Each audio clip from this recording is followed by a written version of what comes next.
Molt bon dia.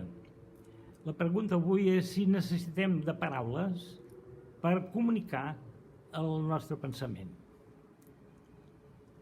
Ja hem explicat altres vegades que per pensar i conèixer la realitat no necessitem de paraules. Avui la pregunta és una altra. Per no construir el pensament, per comunicar el pensament necessito paraules. Aquesta és la meva resposta. Sí, necessitem paraules. Però jo estic obert a altres opinions. Obrirem un espai de preguntes per tots els que pensen de manera diferent. Serà un plaer molt gran discutir-los. Comencem per entendre el que és la veritat. La veritat és una correspondència entre la realitat i el pensament. Què és la realitat? Ja ho sabem, totes les coses. Totes, aquelles que ens sembla que es mouen, aquelles que ens sembla que estan parades, totes les coses són la realitat. El món exterior. Aquest món és el que posem cap a dins quan pensem. O sigui, món exterior i món interior. Pensament. Pensem. Pensem per què? Per conèixer-lo. És clar que al món exterior també hi entra la persona que està observant el món per conèixer-lo. Món exterior, món exterior. Món interior. El pensament és una realitat interior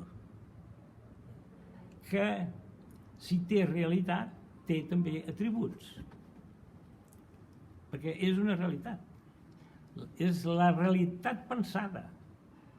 Algo interior, però amb atributs, amb propietats.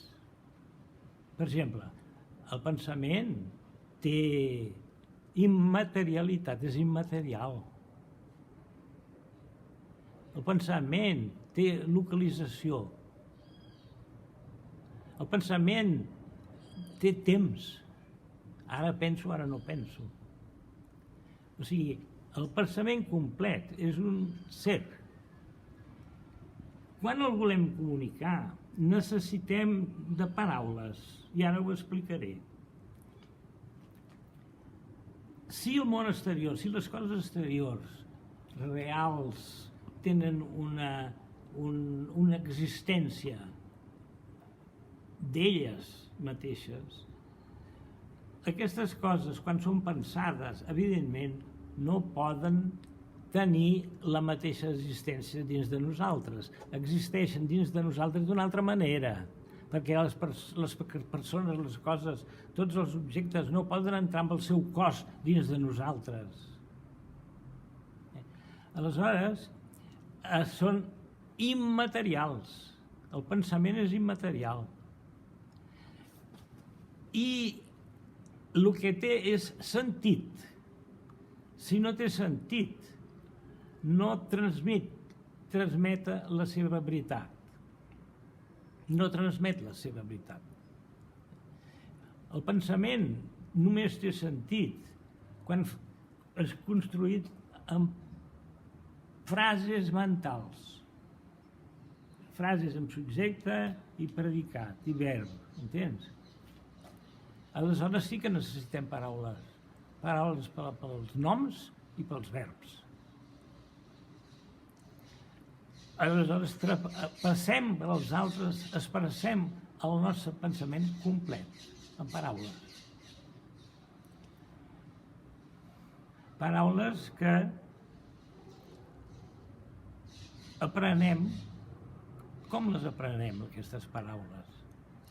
És evident que les aprenem el nen, el bebè, les aprèn pels seus pares, per les seves visites. L'adult les aprèn per tot el món. Tots els que parlen, tots escoltem de tot arreu. paraules i les aprenem. I aquells que són savis aprenen les paraules, no, les fan, les construeixen, les inventen, perquè quan descobreixen noves realitats que no tenen paraules per explicar, les crien. O sigui, per comunicar necessitem paraules. És evident que aquelles coses, aquelles veritats, aquelles realitats que coneixem a dins de nosaltres, per nosaltres, no necessitem paraules, perquè diem coneixo això, coneixo allò, i és suficient. Però quan haig de passar tot el pensament, haig de necessitar paraules, i passo paraules. Aquesta és la meva opinió. Obrim ara un espai per preguntes i moltes gràcies a tots.